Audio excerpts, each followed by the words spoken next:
네, 전해드린 대로 우리가 독자 개발한 군 정찰위성 2호기 잠시 뒤면은 미 플로리다 기지에서 발사가 됩니다. 국방과학연구소 ADD 위성체계단 2팀장 나경수 박사와 함께 자세한 내용 알아보겠습니다. 어서 오십시오. 안녕하세요. 네, 안녕하십니까? 네, 자 이제 한 10분도 채 남지 않은 것 같습니다. 잠시 뒤면은 발사가 될 예정인데 먼저 발사 과정부터 정리를 좀 해주시죠. 네, 발사 과정을 보자면은 지금 현재 발사체를 준비하고 있고 위성체 점검이 제대로 돼 있는지 지금 확인하고 있는 이런 상황이고요. 네. 그다음에 좀 있으면은 발사가 될 텐데 발사된 이후에 1단이 먼저 분리가 됩니다. 네. 1단이 분리가 되고 그다음에 2단에 저희 이제 위성이 장착돼 있는데요. 아, 2단에 있는 건가요? 맞습니다. 네. 네, 그래서 2단이 쭉 진행을 하다가 저희 위성체를 발사 이후 약 45분 뒤에 분리하게 됩니다. 네. 지난번에는 캘리포니아 우주기지에서 이제 발사가 됐는데 이번에는 정반대적인 플로리다에서 발사가 되거든요. 어떤 이유가 있었을까요? 네, 결론적으로는 두 위성의 궤도가 다르기 때문인데요. 네. 1호기 같은 경우는 EOIR 위성으로 해서 광학 카메라가 장착돼 있습니다. 따라서 영상 촬영에 유리한 태양동기 궤도를 사용하고 있고 네. 2호기 같은 경우는 이번에 싸위성이기 때문에 제망문 주기가 가장 짧은 그런 경사궤도를 활용하고 있습니다. 따라서 경사궤도와 그리고 태양동기 궤도에 가장 적합한 지역으로 발사장이 선택됐다고 생각하시면 될 것 같고요. 예. 네. 이번에 저희 2호기가 발사되는 발사장 39A 같은 경우는 굉장히 역사적인 장소인데요. 예를 들어서 저희 인간이 최초로 달 착륙한 아폴로 세턴 5 로켓이 발사됐는데요. 네. 그리고 또 저희 우주 왕복선이 80회 이상 발사된 굉장히 그런 역사적인 장소입니다. 아, 네. 그렇군요. 자, 그렇다면 이 목표 궤도 높이가 몇 킬로미터죠? 아, 네, 정확한 걸 말씀드리지 못해서 정말 죄송한데. 아, 이게 보안상의 네, 이유인가요? 저희가 어쨌든 600km 이하라고 생각하시면 될 것 같습니다. 네네. 자, 그러면 이제 50분 정도 뒤에 성공 여부를 알 수 있다고 하는데 저희가 누리호 때도 경험을 했습니다만 이제 위성 작동이라든지 교신 성공 같은 그런 성공의 관문들이 있지 않습니까? 네. 어떤 부분을 통과했을 때 우리가 발사에 성공했다라고 말할 수 있는 건가요? 일단 저희가 생각하는 우리 위성 발사 성공 기준을 먼저 말씀드리자면은 위성체가 발사체로부터 정상적으로 분리가 되고 그다음에 위성체와 지상체 간 양방향 통신이 정상적으로 이루어졌을 때 그때 우리는 위성 발사 성공했다고 얘기를 하고요. 예. 위성 자체 같은 경우에 있어서는 그 전력을 공급해주는 태양 전지판이 잘 펴지고 이 통해서 전력이 잘 공급이 되고 또 위성체 각 장비들이 하나씩 잘 작동하는 걸 확인함으로써 위성이 정상적인 거를 성공함을 확인하게 됩니다. 예. 네. 자, 지금은 저희가 이제 화면을 직접 보여드리고 있는데 발사장 모습입니다. 딱 보기에도 날씨가 정말 좋아 보이는데. 네, 맞습니다. 자, 지난번 그 발사 때는 날씨 탓에 이틀 정도 연기하지 않았습니까? 네. 자, 그 날씨가 이 발사의 가장 중요한 변수라고 볼 수 있겠죠? 네, 맞습니다. 날씨가 발사하는데 굉장히 중요한 요소가 되는데요. 예를 들면 비가 오거나 태풍이 오거나 그러면 당연히 발사를 할 수가 없고요. 예. 또 강풍 또한 굉장히 큰 요소가 되는데 작년 12월에 발사한 1호기 같은 경우에 있어서는 상공에서 강풍이 불었습니다. 예. 이게 해양 쪽에서 대륙 쪽으로 강풍이 불었는데 팔콘 9 발사체 같은 경우에 있어서는 1단 발사체가 다시 지상으로 착륙하는 이런 재사용 발사체입니다. 그래서 바다 쪽에서 이렇게 바람이 불어서 여기 많이 잘못될 경우에는 민간 지역에 피해를 주기 때문에 예. 발사 허가를 주는 미국 연방항공청 FAA에서 그때 발사를 불허했습니다. 그래서 네. 저희 위성 발사가 이틀 연기된 그런 경우가 있었습니다. 네, 네. 지금 보고 계시는 화면이 플로리다 케이프 커네버럴 기지의 모습입니다. 지금 곧 발사될 저희 위성이 지금 장착이 돼 있는데 앞서서 2단이라고 말씀하시지 않았습니까? 네, 그러면은 맞습니다. 지금 윗부분에 아까 보였던 조금 더 동그란 부분, 그 네. 부분에 위성이 장착이 되어 있는 거죠? 맞습니다. 그 상단에 있는 그 페어링이라고 하는데요. 네. 그 안쪽에 지금 위성이 장착되어 있는 상태입니다. 네. 네네. 자, 이번에 발사될 위성은 합성 개구 레이더, 즉 SAR을 장착한 위성이라고 하는데 지난번 12월에 발사한 위성과는 다른 건가요? 네, 맞습니다. 1호기 같은 경우는 저희가 EOIR 위성이라고 얘기를 하는데요. 네. 전자광학, 그다음에 적외선 카메라가 장착된 그런 위성입니다. 그래서 직관적으로 말씀드리자면은 디지털 카메라, 그다음에 일반 적외선 카메라로 이해를 하시면 되겠는데요. 네. 그러다 보니까 영상을 찍으면 바로 알아보기가 굉장히 쉽습니다. 어. 어떤 물체인지 식별도 쉽고 그래서 정말 직관적인 훌륭한 데이터를 제공을 해주지만 네. 아시다시피 기상이 안 좋을 때 예를 들면 구름이 끼거나 비가 왔을 때는 위에서 찍으면 타겟을 이제 식별하기가 힘든 그런 상황이죠. 예. 네. 마찬가지로 적외선 카메라 같은 경우도 온도 차이를 이용해서 밤에 영상을 찍을 수는 있지만 또 기후에 영향을 받습니다. 하지만 이번에 발사하는 2호기 같은 경우는 SAR라고 하는데요. 네. Synthetic Aperture Radar라고 해서 합성 개구 레이더가 장착된 위성입니다. 이거는 이제 간단하게 말씀드리자면 이제 레이더가 움직이면서 지상의 전파를 방사하고 돌아오는 신호를 통해서 영상을 만드는 이런 기술인데요. 아, 네. 예. 간단히 말씀드리자면 어떤 물체 형상이 있을 때 이 형상에 따라서 들어오는 전파의 시간이 다르고 그다음에 물질에 따라서 들어오는 신호의 특성도 달라지게 됩니다. 네. 네. 그것을 영상화했다고 생각하시면 되고요.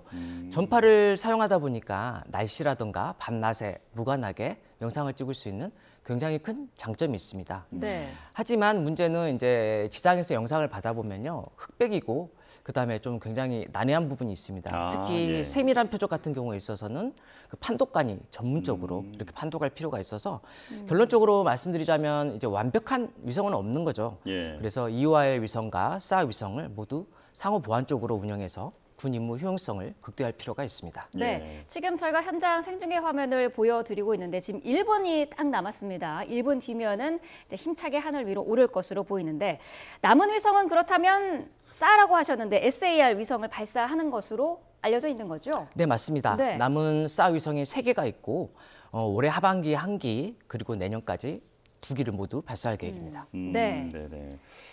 자, 저번에 쏘아 올렸던 1호기는 모두 국산 기술이라고 알려져 있는데 이번 그 SAR 위성부터는 우리 국산 기술의 어떤 비율이 얼마나 됩니까?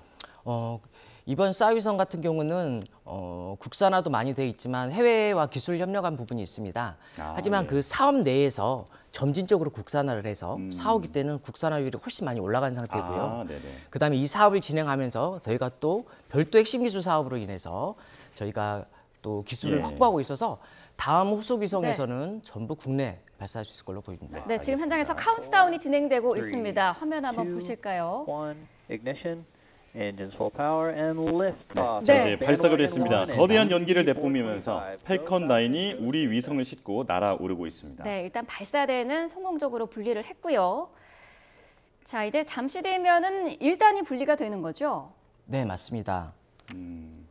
자, 밑에 보면 그 날아오르는 속도와 고도까지 보이는데 네. 나사라든지 다른 국가기관들은 저렇게 상세한 자료를 보여주지 않았던 것 같아요. 이제 펠콘 9 같은 경우는 민간 업체이기 때문에 저런 정보들을 제공해주고 있고요. 네. 다만 저희 같이 이제 군사 위성이 장착된 경우에 있어서는 1단만 보여주고 2단은 보여주지 않습니다. 예, 네. 예. 페어링 분리까지는 보통 어느 정도 시간이 걸릴까요? 지금 페어링 분리까지는 약 3분 10초 정도 저희가 생각하고 있습니다. 네. 네.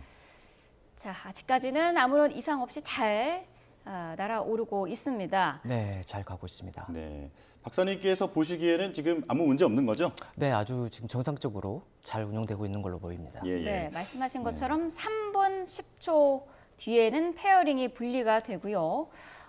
위성의 발사체에 분리가 되는 시간은 한 40분 정도로 지금 예상이 되고 있나요? 발사 이후 약 45분 뒤에 네. 저희 위성이 발사체로부터 분리될 것으로 보입니다. 예. 네. 자, 저 발사체인 펠컨 9에 대해서도 얘기를 잠깐 나눠보고 싶은데 네. 펠컨 9을 우리나라가 이용한 사례가 많이 있지 않습니까? 네, 많습니다. 네. 예를 들면 저희 지난번에 갔던 다누리 네. 달착륙선도 저희 팔콘 9을 사용했고요. 네. 네. 그다음에 다른 위성들도 굉장히 많이 스페이스X의 팔콘 9을 사용하고 있습니다. 네. 네. 그만큼 안정성이 입증된 로켓이라고 보면 되겠죠. 네, 성공률이 거의 99%가 넘어가는 굉장히 훌륭한 발사체입니다. 예. 네.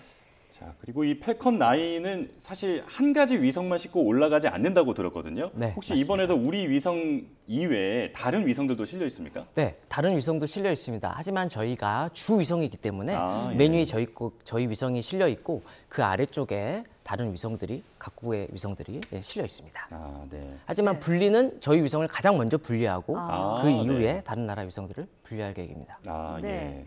자, 지금 발사된 지 2분 18초 지나고 있고요. 네. 잠시 뒤면은 페어링도 분리가 될 것으로 보입니다.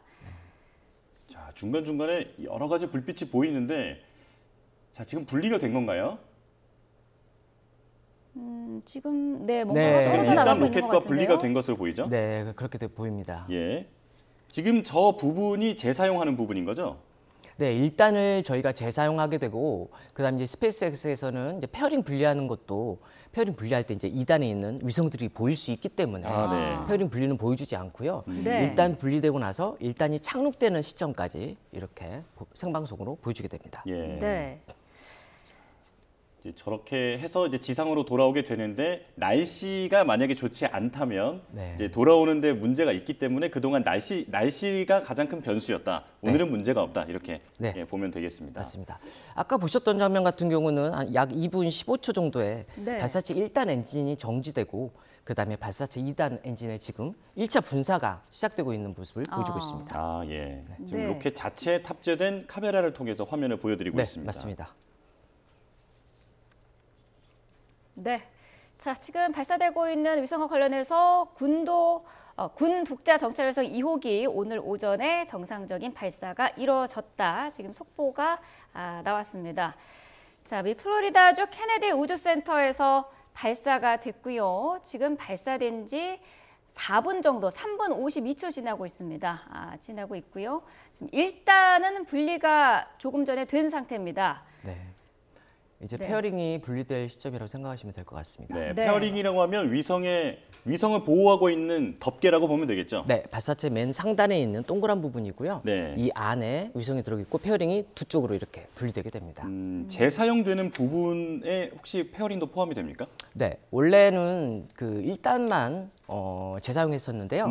지금 현재 페어링까지 재사용을 하고 있습니다. 예, 예. 그래서 차이점을 보시자면은 1호기 때는 페어링 쪽에 그 우리나라 마크가 있는 걸 보실 수가 아, 있었을 네. 텐데요. 이번에는 보이지 않습니다. 아. 그 이유가 1호기를 계약했을 때는 페어링 자체 재사용이 상업화되지는 않았었고요. 네. 저희 2호기를 계약할 시점에는 이제 페어링이 재사용되는 걸로 완전히 결정이 된 상태였습니다. 예, 예. 그러다 보니 재사용해야 되니 이제 마크를 붙일 수 없는 그런 상황이 되었다고 이해하시면 될 것 같습니다. 그렇군요. 네.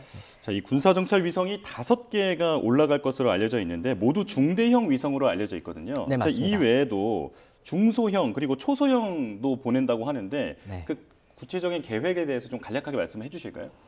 네, 말씀하신 것처럼 작년 상반기부터 지금 초소형 위성 사업이 다부처 사업으로 그러니까 국방부, 과기부 등이 참여하는 그런 사업으로 진행 중에 있고요. 예. 네. 수십 개의 위성을 만들어서 발사할 계획입니다. 따라서 초소형 위성과 중대형 위성이 혼합하게 되면은 감시 정찰 능력에 있어서 굉장히 큰 효과가 있을 것으로 판단하고 있습니다. 아, 네네. 자, 지난해 12월에 지금 1차적으로 군 정찰 위성을 쏘아 올렸는데 이 위성은 지금 기대하고 있는 만큼의 성능을 보이고 있나요? 네, 현재 수준을 말씀드리자면 그 보정 단계에 있는데 네. 약 90% 가까이 위성이 완성되었다라고 말씀하시면 될 것 같고요. 네. 그다음에 현재 요구 성능 자체도 군이 요구한 성능을 상회하는 그런 굉장히 우수한 성능을 보여주고 있습니다. 아, 네. 이 보안이기 때문에 구체적으로 말씀하시기는 어렵겠습니다만 이 성능은 어느 정도 됩니까?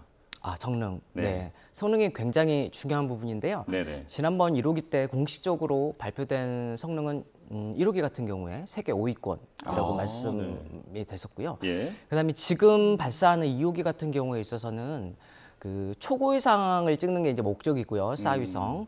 그다음에 성능 같은 경우는 해상도 수준으로 봤을 때 그 선진국과 비견해도 전혀 뒤지지 않는 최상위권이다. 아, 이렇게 네. 자신 있게 말씀드릴 수 있을 것 같습니다. 그렇군요. 이 위성의 군사 정찰 위성 발사 사업 명칭이 425 사업이라고 들었는데 어떤 이유가 있었을까요? 네. 425에서 사는 싸위성에서 온 거고요. 네. 그다음에 2호는 EOIR 위성에서 온 건데요. 예. 그래서 425 이렇게 명칭을 했는데 네. 일부 싸 전문가들은 425가 아니라 싸이오 사업 아, 이렇게 읽기도 하시고요. 네. 저희 연구원 중 한 명은 실제 4월 25일 날 결혼도 했습니다. 네. 그 친구는 지금 지상체에서 위성 운영 총괄을 맡고 있습니다. 아, 예, 예. 대단한 친구죠. 네. 그러니까요. 자, 지난해 그 김경근 박사 나오셨을 때는 네. 그 먼저 올라간 그 2호 위성에 이름을 붙이는 걸 고려한다고 말씀하셨는데 네. 혹시 지금 올라가는 이 정찰 위성들 시리즈에 이름을 붙일 계획도 있습니까? 네, 저희 일단 국가연 내부에서 그 방송 나가시고 나서 네네. 저희 단장님께서 공모를 하셨습니다. 음. 자, 이름을 짓자 해서 연구원들끼리 이제 이름을 수없이 많이 냈는데요. 네. 아, 이게 특별한 게 좀 마음에 드는 게 없어서 이게 대국민 투표를 해야 하나 네. 이런 생각이 듭니다. 그래서 저희 계속 이제 지을 생각이고요. 네. 앞으로도 계속 그 공모를 지금 관계기관이라든가 이쪽에서 받고 있는 중입니다. 아, 그렇군요. 자, 우리의 정찰 위성 이야기를 계속 하고 있는데 북한도 조만간 정찰 위성을 쏘아 올리겠다 이렇게 이야기를 하고 있지 않습니까? 네, 맞습니다. 북한의 위성 기능은 어느 정도로 파악하고 계시나요? 북한 위성 같은 경우는 정보를 공개적으로 제공하고 있지 않기 때문에 네. 저희가 정확한 성능은 알 수가 없지만 네. 저희가 위성 개발 경험이 25년이 넘어가고 네. 또 북한은 경험이 짧기 때문에 저희의 위성의 성능이 북한보다는 훨씬 우수할 거다라고 감히 말씀드릴 수 있을 것 같습니다. 예, 네. 지금 저기 그래픽에 북한의 해상도가 3m 이상이다 이렇게 나와 있는데 구체적으로 저 3m 이상이라는 것은 어느 정도 크기를 볼 수 있다라는 말인가요? 저희가 디지털 카메라로 영상을 찍었을 때 네. 이걸 확대해 보면 픽셀이라는 게 나오잖아요. 아, 예. 네. 그 픽셀 하나의 크기가 3m다. 네, 이렇게 이해를 하시면 될 것 같습니다. 네. 네. 그렇다면 아주 넓은 지역을 한 번에 찍는 정도밖에는 성능이 안 나온다고 볼 수 그렇죠. 있겠네요. 만약 3m라면 그렇게 생각하시면 될 것 같고요. 3m짜리가 크게 하나의 픽셀이기 때문에 사실 군사적으로 활용할 때는 만약 저 수치가 맞다면 거의 효용성은 좀 낮다라고 볼 수 있을 것 같습니다. 예. 네. 일부 언론의 이야기를 보면은 남북 위성이 그 상공에서 50km 정도 사이를 두고 지나가고 있다. 그렇기 때문에 충돌의 위험성이 있는 게 아니냐 이런 우려도 있던데요. 네, 결론적으로 말씀드리자면 충돌 위험성은 없습니다. 네. 네, 그 이유는 일단 50km라는 차이가 굉장히 큰 차이라고 볼 수가 있고요. 그리고 두 위성 모두 이 궤도를 유지할 수 있는 이런 기능을 탑재하고 있습니다. 예. 한마디로 이 거리를 계속 유지할 수 있는 거죠. 네. 또 미국의 시스팍이라고 하는 연합우주작전센터가 있는데요. 네. 여기에서는 10cm 이상의 모든 우주 물체들을 감시하고 있습니다. 음. 그래서 만일 충돌할 위험성이 보이게 될 경우는 충돌 경보를 주게 되고요. 그러면 위성에서 회피 기동을 해서 이를 피할 수가 있습니다. 따라서 위성 간 충돌은 거의 가능성이 낮다 이렇게 네. 이해하시면 되겠습니다. 그렇군요. 자, 조금 전에 발사 장면을 다시 한번 보여드리고 있습니다. 카운트다운이 시작되고 또 거대한 수증기와 함께 이렇게 로켓이 올라가고 있는데 저 연기가 수증기라면서요, 그렇죠? 아, 네, 맞습니다. 네네. 그리고 열도 많이 발생을 하고 또 그 발사체 안에 있는 압력을 유지하기 위해서 예. 연기 같은 것들이 나는 걸 볼 수가 있습니다. 아, 네. 네. 조금 전에 1단이 분리되는 모습까지도 저희가 확인을 했고 그 이후에 나오는 모습도 직접 보면 좋을 것 같은데 네. 이게 아마 보안상의 이유로 공개가 안 되겠죠? 네, 2단 발사체 네. 같은 경우는 아까 말씀드린 대로 군사위성이기 때문에 그래서 방송을 할 때도 스페이스X에서 네. 커스터머의 요청에 따라서 네. 네. 2단 모습은 보여주지 않는다 이렇게 아. 얘기를 해주고 있습니다. 그렇군요. 지금쯤이면은 페어링 분리는 됐을까요? 네, 페어링 분리가 되고 네. 지금 2단 엔진 1차 분사한 다음에 지금 지속적으로 크루즈 상태로 항해하고 있을 걸로 판단되고 있습니다. 예, 이제 국내 지상국과는 오후 5시 53분 정도에 교신을 시도할 것으로 알려져 있습니다. 네. 자, 네, 그리고 올라간 위성들의 그 수명은 어떻게 되는지 궁금한데 네. 그 수명이 다하면 혹시 그 빈자리를 채우기 위해서 다른 위성을 재발사를 하는 건지 혹은 다른 계획이 있는 건지 궁금합니다. 네. 우리 위성의 수명은 다른 중대형 위성과 거의 유사하다고 생각하시면 될 것 같고요. 수명 주기를 고려해서 저희가 후속 사업을 진행합니다. 예. 후속 사업을 진행할 때는 그 전 위성보다 성능이 더 향상된 위성을 개발하는 걸로 이렇게 진행이 됩니다. 예, 예. 그리고 저희가 위성의 성능이라든가 재원 그리고 궤도 등 많은 부분들을 속 시원하게 국민 여러분들께 말씀드리고 싶은데요. 네. 우리가 우리의 소중한 정찰 위성을 다 함께 지켜주자는 그런 마음으로 양해해 네. 주시면 감사하겠습니다. 예, 예. 그리고 또 참고로 다른 나라에서도 이제 군사위성 같은 경우는 보안 사업으로 진행하는 게 일반적인 경우입니다. 네. 자, 지금 발사가 된 지 10여 번 정도가 계속 지나고 있습니다. 성공 여부, 정확한 성공 여부는 언제쯤 저희가 알 수 있을까요? 네, 저희가 발사 성공 기준을 아까 위성체와 지상체 간 양방향 통신이 이루어졌을 때로 이렇게 정의하고 있는데요. 네. 발사 이후 저희가 대략적으로 봤을 때 최초 교신 시도는 54분 후에 이루어지는 걸로 보이는데요. 네. 하지만 이때는 저희가 발사체로부터 정확한 그 위성 분리 궤도 정보를 입수하기 전이기 때문에 네. 좀 사실상 교신이 좀 힘들지 않을까 생각하고 있고요.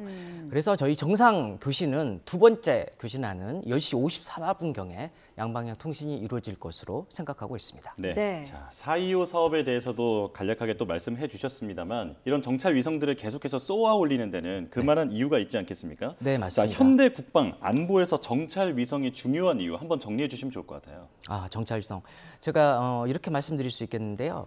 지금 저희 항공자산이라든가 뭐 이지스함 여러 가지 또 가미정찰 자산들이 있습니다. 네. 하지만 굳이 위성을 또 띄워야 되느냐 이런 의견들도 많이 있죠.